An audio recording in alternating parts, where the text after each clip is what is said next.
Boa noite a todos. Mais um programa, 13º programa do Mindset. Eu vou começar com a ficha técnica, produção e apresentação Chicão Lumertz e o time da Celcom, coordenação de produção Andréia de Vargas, coordenação de programação Léo Oliveira Contursi, direção-geral, nosso craque Fabiano Brasil, apoio da Celcom. Acesse celcom-rh.com.br e conheça as facilidades que sua empresa precisa. Quer emprego? Mande seu currículo para carreira@celcom-rh.com.br. Shopping Total, bom para comprar e ser feliz. Móveis do Bem, móveis para toda a vida. Siga no Instagram, @móveis do bem. Hoje tem um convidado especial aqui, o nosso querido Fernando Cruz. Eu tenho aqui o currículo dele. O Fernando Manuel de Matos Cruz, médico pediatra com especialização em medicina de adolescente, ebiatria, pós-graduação em administração hospitalar pela PUC-RS, regulação em saúde hospitalar sírio-libanês, gestor esportivo, ex-presidente da Sojipa, atual vice-presidente do Comitê Brasileiro de Clubes, MBA em liderança, inovação e gestão. Fernando, eu vou te dizer uma coisa assim, eu tenho uma admiração pessoal por ti e principalmente pela tua experiência de vida que nós estamos falando. Nós vamos tratar muito do assunto mindset liderança. E esse assunto me chama a atenção, que uma vez me convidaram para um congresso de psiquiatria, e a pergunta que era a minha palestra, que eu tinha que dar para os psiquiatras, falando sobre o mindset de gestão, era se liderança se ensina ou se é nato. Então, contigo a palavra fica muito à vontade. Conta a tua história aí, Fernando. Pois bem, primeiramente dizer que essa admiração é recíproca, né? É fundamental colocarmos as coisas no seu devido local. Sempre que eu falo de liderança, me vem à mente uma situação que aconteceu comigo, na época presidente da Sojipa, em que eu chegava ao clube no final de tarde, saindo do consultório, para trabalhar, despachar as rotinas do clube, e entrando no portão eu vi ao longe uma mãe se aproximando com uma menina que eu logo identifiquei como sendo minha paciente. Era a menina Letícia com a sua mãe, e à medida que ela se aproximava, eu notei que a criança desatou num choro convulsivo. E a mãe, quanto mais a criança chorava, desatou, ao contrário, num riso também convulsivo. E eu fiquei intrigado, mas como a Letícia é minha paciente desde o nascimento, a gente sempre brinca... Tá pegando bem. Sempre brinca com ela, e me chamava a atenção aquilo. A criança chorava desesperadamente e a mãe cada vez mais ria cada vez com maior intensidade. Quando nos aproximamos, eu perguntei, Mara, o que está acontecendo com a Letícia? E ela não conseguia parar de rir e disse assim, doutor Fernando, o senhor não vai acreditar. Nós estávamos na piscina e eu a tirei da água e disse, coloca o abrigo. E ela não queria colocar o abrigo, eu coloco o abrigo. Então me ocorreu e eu disse para ela, a mãe contando, Letícia, bota logo esse abrigo, senão eu vou chamar o doutor Fernando e ele vai te dar uma injeção. E aí o senhor aparece. Então, que loucura. Pois é, após alguns minutos de fazer as pazes com a Letícia, eu me dei conta que muitas vezes no mundo corporativo isso pode acontecer se a liderança não tem o mindset adequado. Ou seja, quantas vezes numa empresa o colaborador cumpre a sua meta, faz tudo o que era necessário e ainda assim, mesmo não deixando nada por fazer, ainda recebe uma crítica do seu chefe ou exigindo mais e fica então ameaçado com a terrível injeção como essa menina. Mas, retomando agora então a pergunta objetivamente da liderança, eu acredito que liderança, isso é uma controvérsia de mais de 50 anos, eu acredito que ainda vai continuar por mais 50 anos. Certo. Se é um dom ou uma habilidade. Eu acredito com toda a convicção de que a liderança, apesar de ser difícil de ser ensinada, ela pode ser aprendida. Porque é uma atitude, que então ela depende quase que exclusivamente de adquirir o hábito certo, e aí entra o conceito de mindset, né? Que a pessoa tendo esse mindset de crescimento, estando aberta ao conhecimento, ela facilmente pode aprender a se tornar o líder que todos gostariam de seguir e que a empresa precisa. Fernando, dentro da história que tu falou dessa menina, né, e da mãe, como a gente foi criado e como está hoje. Nós, antes aqui, fazendo um bate-papo, tu estavas falando que na medicina também, antes o médico era o cara, o Deus, né, na área da saúde. E até era preparado para ser assim. Sim. E aí ele chegava como é que era antigamente, como é que é hoje, Fernando? Eu diria que se hoje, modernamente, se fala, né, em marketing, que o cliente é o rei, o médico não era apenas o rei, era isso mesmo, era Deus. Então, o cirurgião, que era assim uma habilidade mais, vamos dizer, glamurosa da medicina, se ele não fosse assim irritadiço e brabo no sentido da palavra, ele até poderia ter o seu conceito diminuído. Então era comum numa sala de cirurgia, se ele recebia o instrumento errado, jogava fora, saía gritando e todo mundo corria para agradar o doutor. Hoje isso não se admite mais. Não? Então essa evolução na medicina eu acho que foi mais rápida. Hoje, então, essa conduta de chefe, né, de mostrar conhecimento e mostrar toda a sua habilidade já não é vista assim como um mindset adequado, né? Porque eu acredito que o líder ele tem que não mostrar o seu conhecimento. Eu montei para essa câmera aqui, Fernando, fica bem à vontade, então, fica melhor aqui. Ok. Tá? O líder ele não deve se preocupar em mostrar todo o conhecimento e o que eu faço é certo. O líder que todos gostariam de seguir, no meu entendimento, é aquela pessoa que não, além de não demonstrar o seu conhecimento ostensivamente, tudo que ele aprende ele compartilha, porque o crescimento da sua equipe faz com que o líder seja reconhecido. Pegando uma analogia com o esporte, é como assim, o que é preferível? Eu ser o melhor atleta de um time médio ou eu ser um atleta do melhor time? Então faz sentido isso. Né? Então o líder que compartilha o seu conhecimento e que tem esse mindset aberto de aprender, ouvir os seus seguidores, é o líder que, não só no futuro, mas como no presente, já é o líder necessário. Eu também compartilho com isso. Na administração, a gente fala muito que a menor função da administração é a tarefa. Né? Então, tu tem lá o negócio, aí tu tem a missão, a visão, os princípios, os valores, o ambiente, os objetivos, as estratégias, os planos de ação e as tarefas para executar.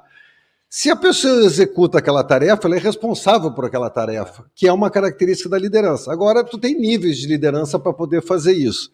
Mas tem pessoas que têm nato isso. Só que se ela não exercer essa liderança, ela não adianta ela ter nato, porque ela não é. E outras pessoas, quando praticam a liderança e vão fazendo, eles vão aprendendo e corrigindo. Porque eu percebo isso agora na pandemia, como a gente teve que corrigir uma série de questões de relação com as pessoas, né? Os jovens estão com uma cabeça muito mais aberta, muito mais, vamos chamar assim, para frente que a gente coloca. Então, tu que trabalhas com criança, né? Nós estávamos falando sobre o mindset. Como é que funciona a cabeça da criança?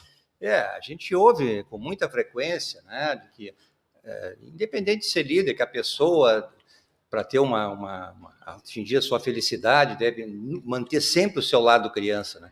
E eu diria que a criança, naturalmente, ela foi projetada para se desenvolver, para crescer e se desenvolver, e naturalmente ela tem um mindset de crescimento, porque a criança tem uma habilidade, uma característica que eu acho fundamental para o líder, que era a curiosidade. A criança é curiosa por natureza. Então começa, o que é isso? Isso é uma bicicleta. Para que serve a bicicleta? É para a gente andar, mas por que anda assim? Por que tem duas rodas? Por que não tem quatro rodas? Então, o líder deve manter essa característica de um mindset de crescimento, aberto ao conhecimento, a escutar os outros de forma natural, que a criança faz isso de forma natural. Né? Tem algumas pesquisas que falam que a criança até os 2 anos, 4 anos, tu pode me corrigir aí, ela é 98% altamente criativa. E quando tu chega aos 25 anos, tu é 2% altamente criativo. Exatamente. Ou seja, a sociedade vai te moldando. E agora, com a evolução das coisas, está mexendo muito com isso. Como é que é essa relação que tu vê entre a criança e o adulto? Para depois a gente entrar na adolescência também. A criança ela tem muito pouca experiência, então ela não tem noção de perigo, não tem noção do que é proibido, do que é feio, do que é bonito. Né? Então a gente começa a incutir na criança, muitas vezes, né, não todos, mas especialmente algumas pessoas, começam a incutir na criança o conceito, isso é feio, isso não se faz, isso é feio, aquilo é bonito, isso é feio. Então ela começa, à medida que vai crescendo, começa assim, eu não vou inventar nada aqui, eu não vou falar na empresa que é minha ideia, porque isso aqui eu aprendi que isso é feio, de repente eu contestar uma pessoa de mais idade pode ser uma coisa feia, então aquilo atrofia a sua criatividade, né? E o jovem, infelizmente, com o tempo, ele foi perdendo isso, às vezes até difícil acertar a mão, né? Até que ponto isso não se torna exagerado. Mas uma coisa que eu acho que contribuiu muito para isso foi a rápida evolução do conhecimento e da tecnologia.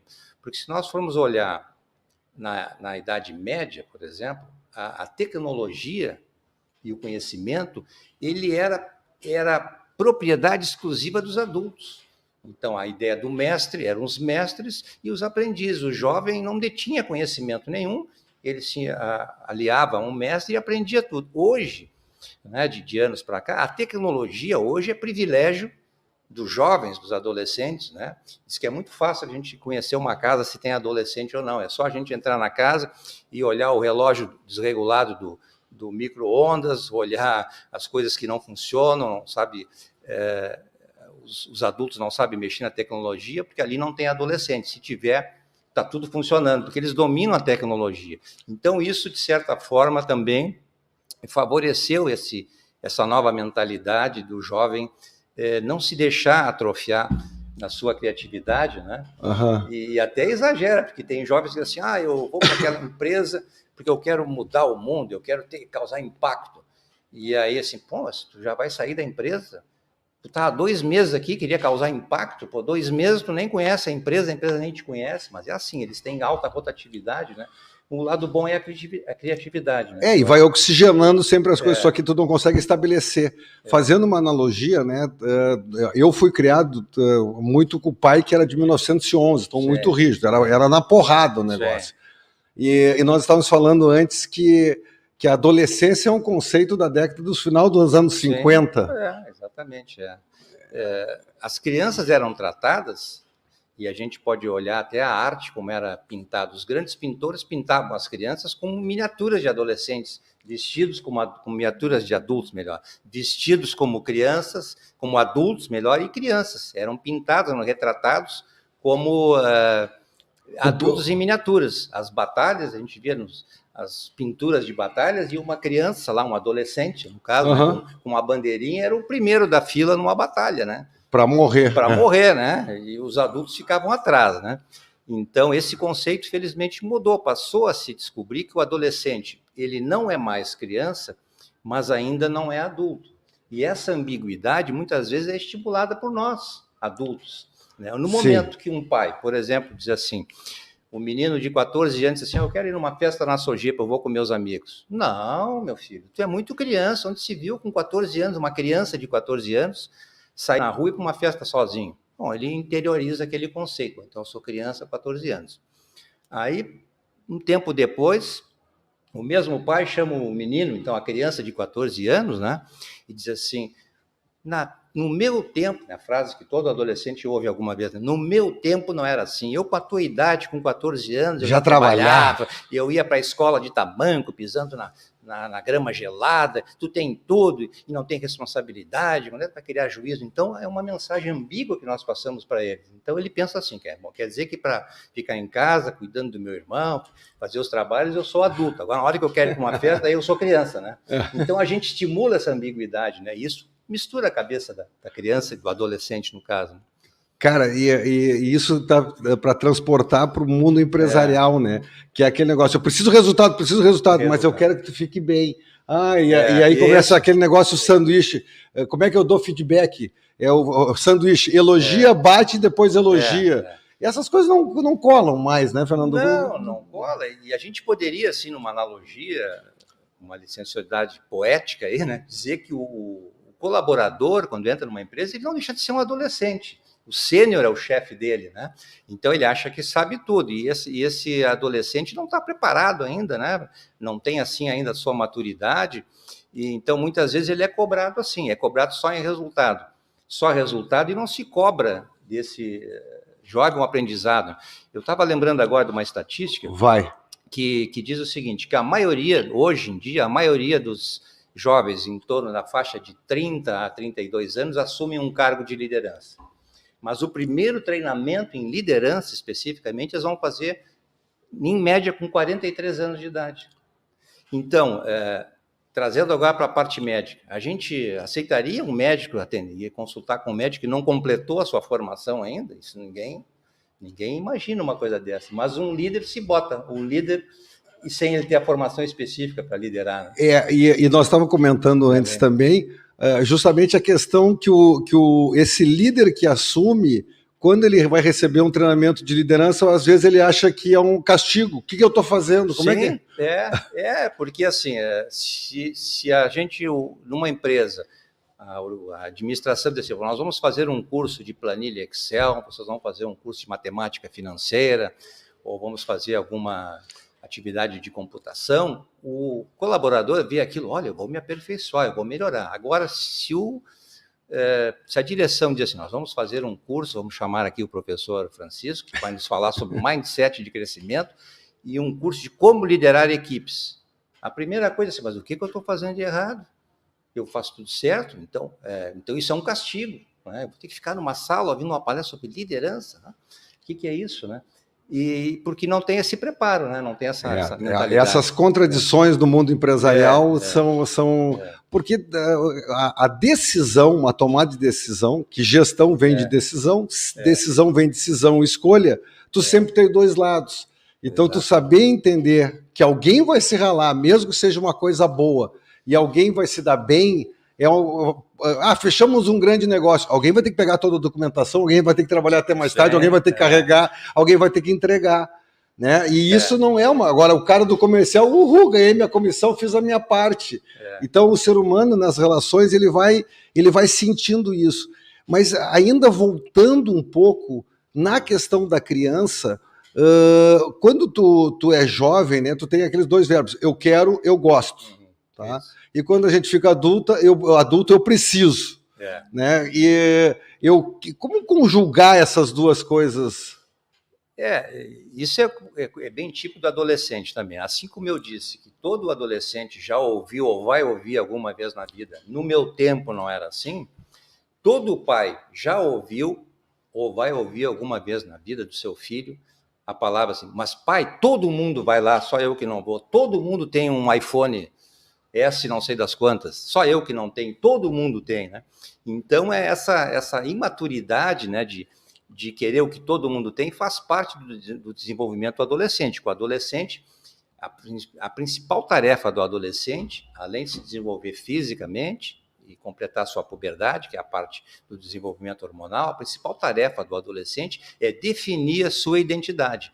Enquanto ele não faz isso, ele procura se misturar na multidão. Então, ele tem que usar a roupa igual, usa a roupa como todo mundo usa, o bonezinho é para trás como todo mundo usa. E muitas vezes no meio corporativo, o colaborador também não sabendo bem qual é a sua identidade, ele procura andar com a massa, porque aí ele se sente protegido, né? E é isso que cabe ao líder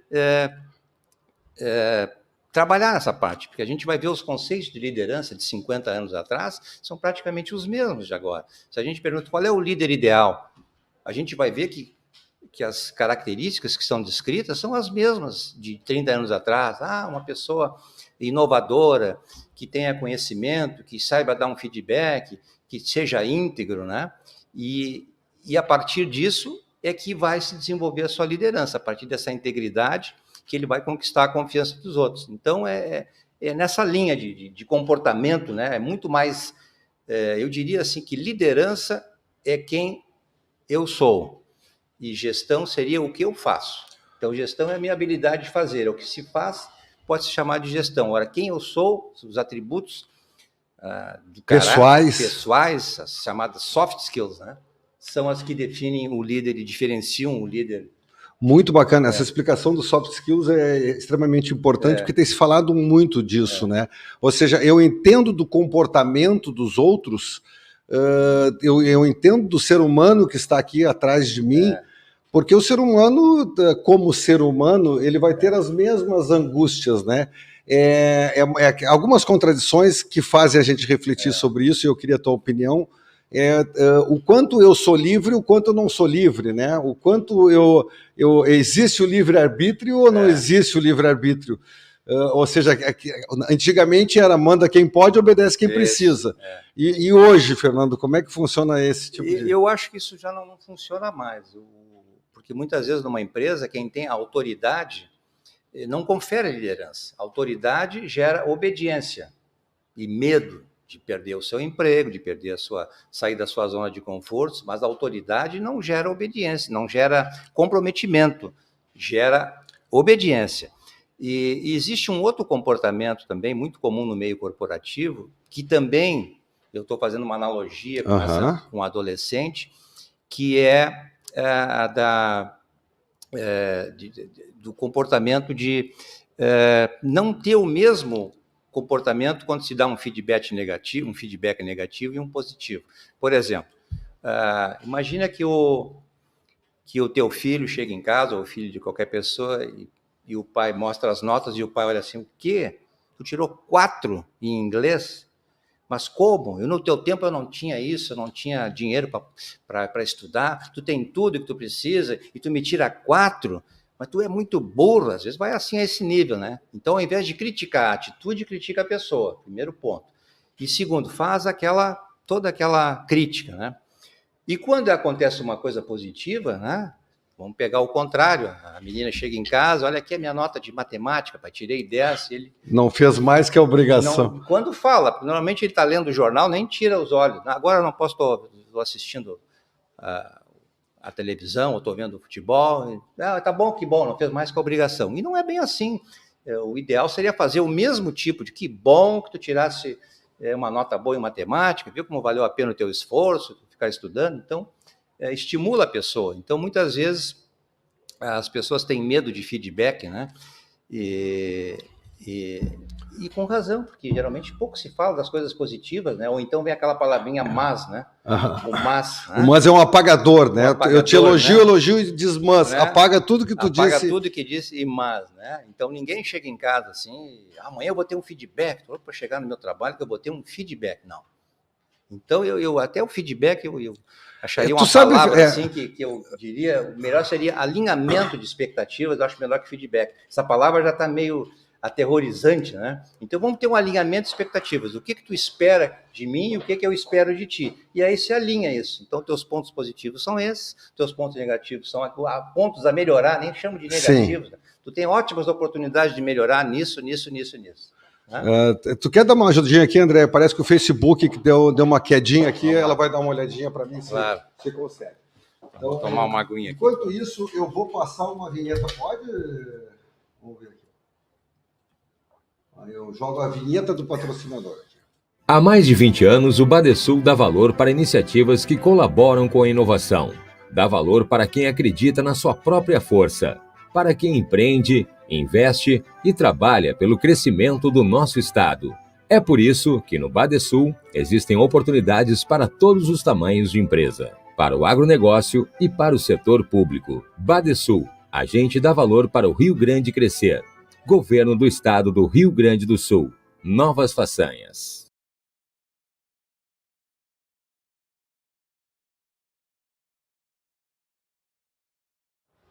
Voltando aqui. Opa, vamos de novo.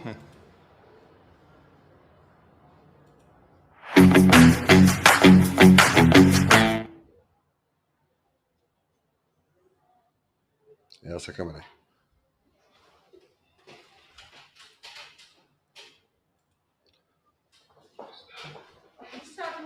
Certo. Está rodando o anúncio. Tira aí. Muito bem. Obrigado, André. Tá tudo certo. Fernando, vamos lá. Aproveitamos para passar o nosso patrocinador Badesul. Tu viu que eles estão cada vez mais. Eu vou passar um outro patrocinador nosso aqui, que é a Sociedade de Engenharia. Tá?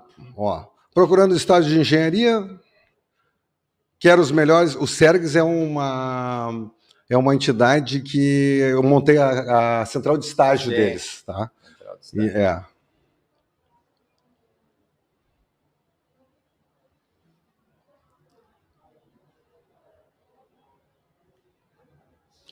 Eles terminam aqui, né?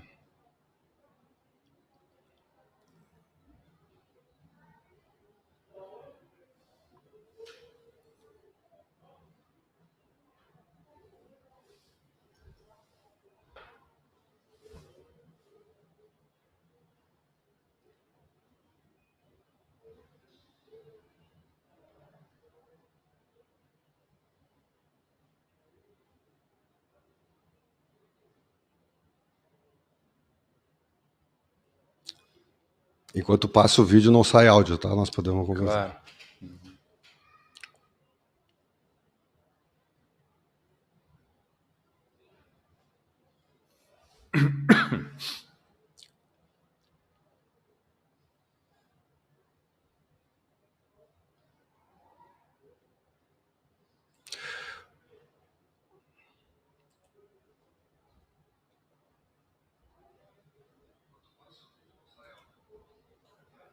Muito bem, Fernando, vamos voltar aqui agora ao programa. Bom, lembrando sempre que o Mindset é uma produção e apresentação do Chicão Lumertz, coordenação e produção da Andréa Vargas, coordenação de programação Léo Oliveira Contursi, direção-geral Fabiano Brasil, que está sempre plugado aqui, nos orientando e nos aproximando. Tá? Shopping Total, bom para comprar e ser feliz, Móveis do Bem, móveis para toda a vida. Siga no Instagram, Móveis do Bem. Fernando, tu viu só que a gente está com o patrocínio aqui da DCE, que é a Associação dos Dirigentes Cristãos de Empresa, que tem muito essa parte espiritual, né? Tem se falado tanto da liderança, do mindset espiritual, que os antigos, e até uma repaginação também, né? Vamos falar um pouquinho sobre isso. E só para te saber, tem um mindset dos engenheiros, já tivemos um programa sobre isso, que é a questão lógica de realmente ir atrás do resultado, e eles são muito engraçados, porque engraçados no bom sentido, né? Porque tem uma frase que diz que ele é contratado pelo conhecimento e demitido pelo comportamento, porque tu fica muito rígido no resultado e no problema, embora eles sejam super especialistas para resolver problemas. O médico também tem isso, né? Que a diferença entre o médico e o engenheiro é que o engenheiro trabalha com o motor desligado, o médico trabalha com o motor ligado. Então tem disso. E a Sociedade de Engenharia, a DCE, e o próprio Badesul, que trabalha o desenvolvimento, a criatividade, que tenta juntar essas duas coisas. Eu tenho que ter resultado, mas eu tenho que ter sustentabilidade de ambiente, de financeiro e das pessoas, do caráter, do ser humano que nós estamos falando. Tu és um especialista sobre isso e começou a desenvolver muito esse aspecto, e as tuas palestras têm tido sucesso sobre liderança, justamente disso, né? A gente tem o início da liderança situacional. A liderança situacional, ela vem né, conforme a situação, tu pode ser mais democrático, mais autocrático ou mais liberal. O problema é que o outro pode não interpretar, e se ele não gostar do teu estilo, o liberal ele vai chamar de ausente, o democrático que não tem opinião dele, e ditatorial ele vai chamar de opressor, né? E não é isso, mas é a percepção do outro em relação ao teu comportamento.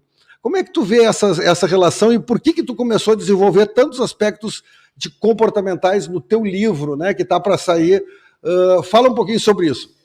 Bom, eu acho que essa situação, então, do comportamento, e especialmente do que nós falamos, então,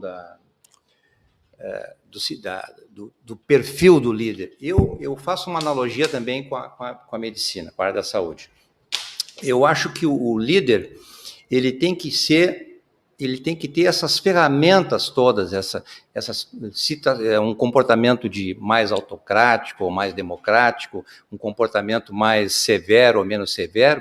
Isso tem que ser de acordo com a situação. Então ele tem que saber que ele lida com pessoas. Então, tal qual um cirurgião que escolhe um instrumento adequado, se ele precisa de uma tesoura delicada, ele não vai cortar uma estrutura pequena com uma tesoura grande, com um serrote. Né? Então, é a mesma coisa. Já numa cirurgia de traumatologia, por exemplo, os instrumentos são aterrorizantes muitas vezes, né? Uma serra, uma furadeira, uma coisa assim mais grosseira. Em uma cirurgia mais delicada, uma cirurgia de oftalmologia, Então, a mesma coisa, o líder tem que saber, tem que ter esse discernimento de escolher qual o comportamento adequado àquela pessoa, porque senão ele vai passar por isso, né? Ele vai ser severo demais. Eu diria que tem que haver um equilíbrio, né? Sim, sim. E o atributo que eu reputo como principal é a credibilidade. O líder tem a função de mostrar uma visão para os seus seguidores, para os seus colaboradores. O que é essa visão? É uma fotografia do futuro em que a pessoa gostaria de estar lá. Então, ele mostra isso e as pessoas vão com ele. Isso que é um conceito assim, simples de liderança, é isso. E não um comando, né? Então, o chefe autocrático, baseado em controle e autoridade, ele diz, eu quero que tu faças isso.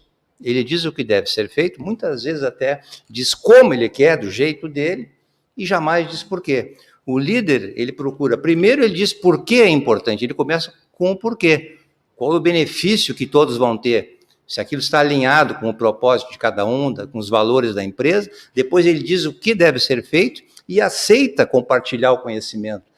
Aceita que a sua equipe dê palpite. Então, eu acho que a diferença de lidar com isso é uma coisa muito sensível. Né, de poder jogar com esses atributos e saber qual o melhor momento. Qual o melhor momento. E aí depois começou a existir vários outros tipos de liderança, muito criticado por alguns autores, né? Porque na administração parece que sempre é a mesma coisa com um nome diferente para vender algum propósito, alguma consultoria.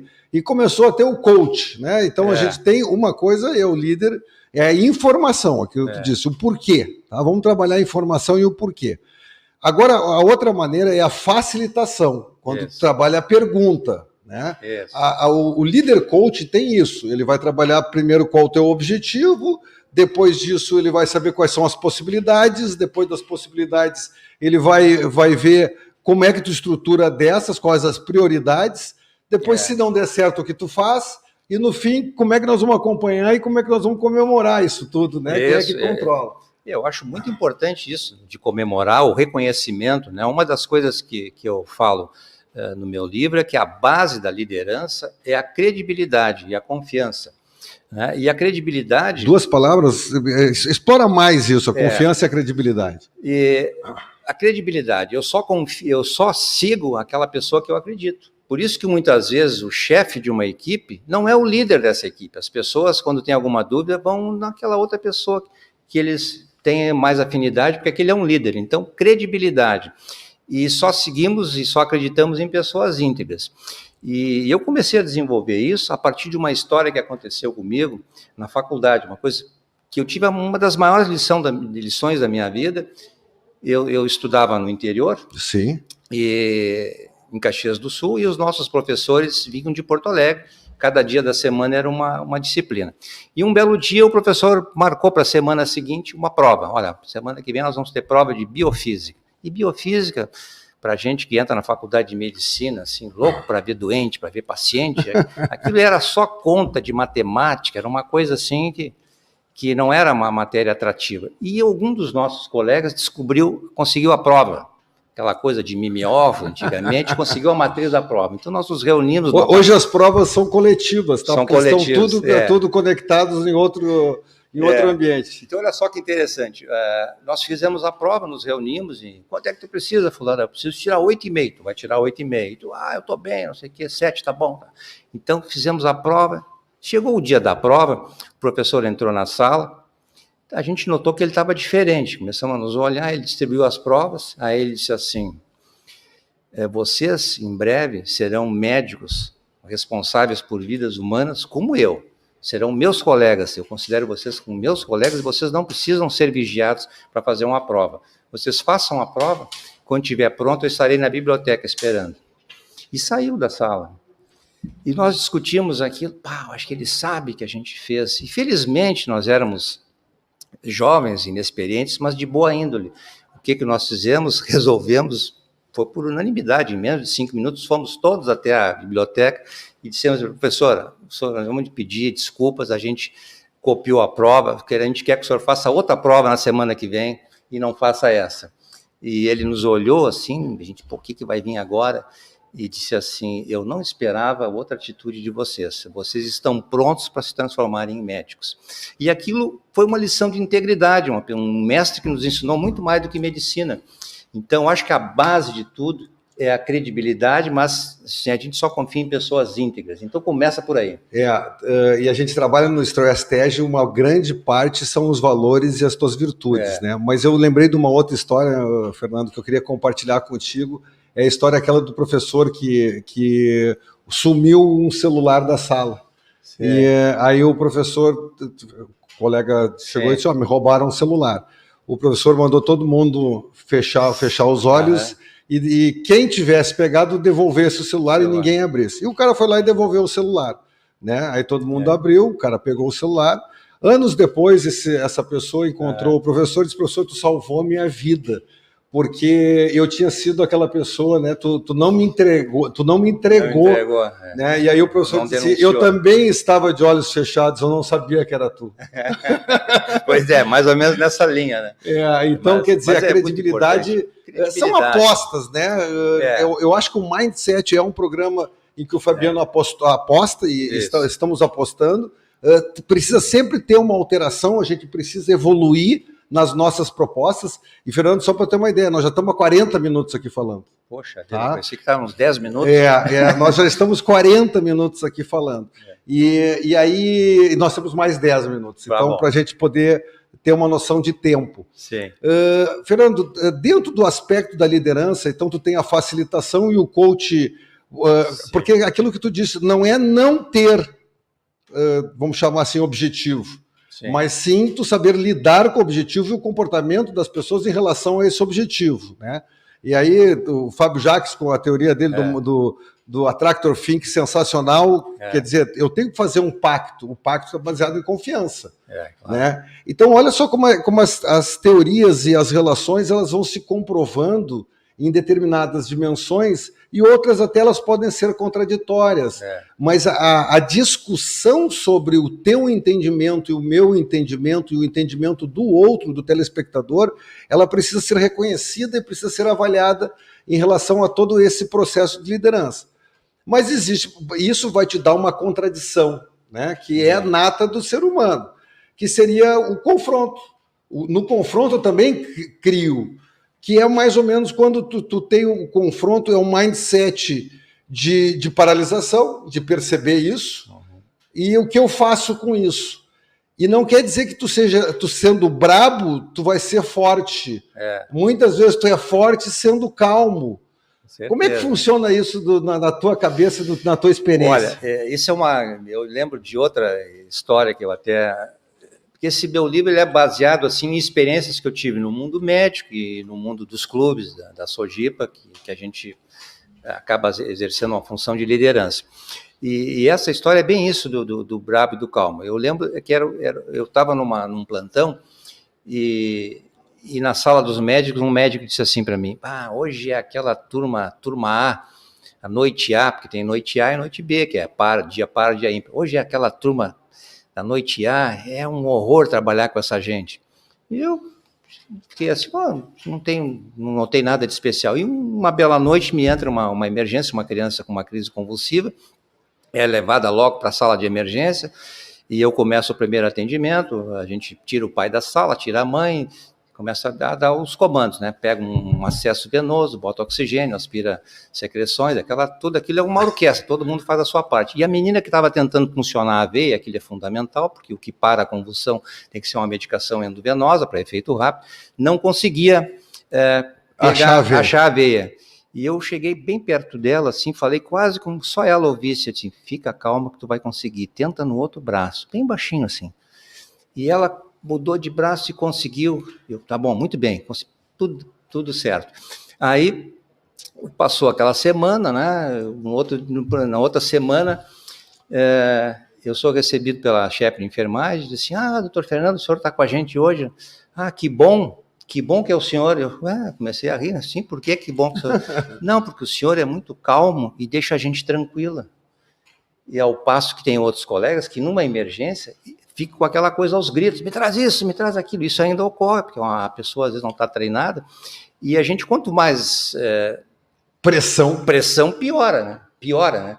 Então eles disseram isso. Então eu fiquei, mas o líder, o comportamento do líder passa para a equipe. Se eu me mostro nervoso, agitado e assim, brabo, eu vou passar isso para a minha equipe. Então o líder tem que mostrar a tranquilidade, ver como aquilo funcionou. Né? Porque em negócio se trabalha muito esse mindset, Fernando, da reação, né? Então, quer dizer, eu lanço um estímulo para o outro. Agora eu preciso ver qual é a reação do outro em relação a esse estímulo. Não adianta, eu tenho uma intenção, mas o outro tem outra intenção. Claro, e eu preciso fazer, que é o que a gente estava falando de feedback, né? Feedback na eletrônica tem um conceito, porque essa palavra veio da eletrônica. Né? Veio da parte da retroalimentação. Exatamente. É o retorno do circuito ativo de uma forma importante para corrigir o próprio circuito e desnecessária. E quando eu vi a palavra desnecessária, eu fiquei me perguntando, mas por que desnecessário? Porque parte do contexto o cara já entendeu, não precisava. Então tu tem que ser muito pontual na colocação que tu quer. E aí que vem que menos é mais. Ou seja, às vezes um olhar, uma palavra, acaba gerando muito mais reflexo no outro. Claro. Que tem até o livro, aquele famoso que é o poder do quieto. Sim. O poder dos quietos, que tu acaba transformando muito. Eu sou uma pessoa, né, agitada, entusiasmada, e tu também tem muito essa característica de ser inquieto e buscar. Mas a gente aprende muitas vezes a poder respeitar um pouquinho mais assim, os outros, e poder escutar um pouquinho mais os outros, e sempre o que eu faço com isso. E, Fernando, são agora 20 horas e 45 minutos, nós terminamos às 20 horas e 50 minutos para deixar o outro pessoal preparar o próximo programa. E eu tenho uma entrevista ping-pong para fazer contigo aqui, que é sempre uma surpresa para alguns candidatos especiais, tá? Que seria o seguinte, vamos lá, agora tu tem que responder, e aí depois eu te coloco até para a gente reforçar a liderança sobre credibilidade e confiança, né? Que é a base do teu livro. Já tem título o livro? Provisoriamente, as 5 atitudes do líder com credibilidade, que eu falo algumas das coisas que eu julgo necessárias e depois pontua isso no final, tu pode pontuar isso só para dar um spoiler do livro que vai ser lançado em seguida, e o Fernando está estudando a editora e a própria forma de como lançar o livro, porque está mudando tudo isso. Vamos lá, Fernando, uma música. Música? All I Ask of You. Umas melodias mais lindas que já foram feitas. Fora a música clássica. É uma música do musical O Fantasma da Ópera. Nossa senhora, bom gosto, um sonho. Um sonho? Deixar um legado. Legal. Os próximos. Um filme? Um filme? Forrest Gump. Sensacional. Um arrependimento? Um arrependimento, não ter começado a sair um pouco da área da medicina mais cedo. Um herói? Um herói? Eu admiro muito John Kennedy. Sensacional. Uma profissão? Médico. Médico, não poderia ser diferente. Uma frase? Uma frase? Eu diria, sempre faça o que você diz que vai fazer. Isso é a base da credibilidade e da confiança. Dizer e fazer. Coerência, né? Uma pessoa? Uma pessoa... assim, familiar, em geral, do mundo, do planeta? Qualquer pessoa. Uma pessoa, Nelson Mandela. Um objetivo? Um objetivo, conseguir colocar o meu livro e escrever outros tantos no pouco tempo que me resta, ou muito tempo, jamais saberemos. Exatamente. Um medo? Um medo? De não conseguir fazer tudo o que eu tenho que fazer. Fico essa inquietude de fazer coisas, o medo de não conseguir fazer isso. Defina-se em uma palavra. Em uma palavra? Eu me considero uma pessoa coerente. O que é felicidade? Felicidade é tu atingir os teus objetivos e deixar um legado e ser reconhecido por isso. Maravilha, e a gente fala muito que felicidade é a curto prazo, isso monges e cientistas entendem da mesma forma. A curto prazo é prazer, a médio prazo é engajamento e a longo prazo é significado, né? Que tem muito a ver isso. Fernando, para a gente terminar aqui, me fala os 5 itens aí do espólio, para quem quiser depois pesquisar mais, fica à vontade de procurar. Então, o primeiro é respeite a todos e escolha por competência. Que o mas, ele é adversativo, e é alternativo, eu acho que tem que ser aditivo. Respeite a todos e escolha por competência. Defina objetivos com resultados desafiadores, seria a segunda atitude. A terceira seria conquiste a confiança da sua equipe. Certo. E depois temos compartilhe resultados com todos os envolvidos. Ou seja, tem que saber distribuir. Tem que saber distribuir. Tu não ganha sozinho, não foi uma construção. Até há quem diga, não lembro o autor, mas qualquer coisa grandiosa é impossível de ser feita sozinha. Se alcançasse o sucesso sozinho, alguma coisa deu errado, algum atalho escuso foi conseguido. Não se faz nada grandioso sozinho. Bom, Fernando, queria te agradecer. Lembrando que o programa Mindset aqui, ele é transversal, né? Tu viu que a gente falou sobre um pouco medicina, mas falamos muito sobre comportamento, sobre a maneira que a pessoa pensa. E as tuas dicas desde a parte de pediatra, da adolescência, e como a gente vai revivendo isso durante a nossa história, foram sensacionais, tá? Eu queria te agradecer de coração e dizer que tu tem vários outros canais aqui dentro do programa do PoeStream que teria para poder explorar mais, e tu é um convidado isso, tá? Certamente tu vai voltar aqui, e aí fica com a palavra final. Bom, eu só quero agradecer e desejo sair daqui com a sensação de que tenha sido tão bom para vocês como foi para mim compartilhar esse espaço com o meu amigo Francisco. Muito obrigado a todos. Eu também quero agradecer. Uma boa noite e fiquem com Deus.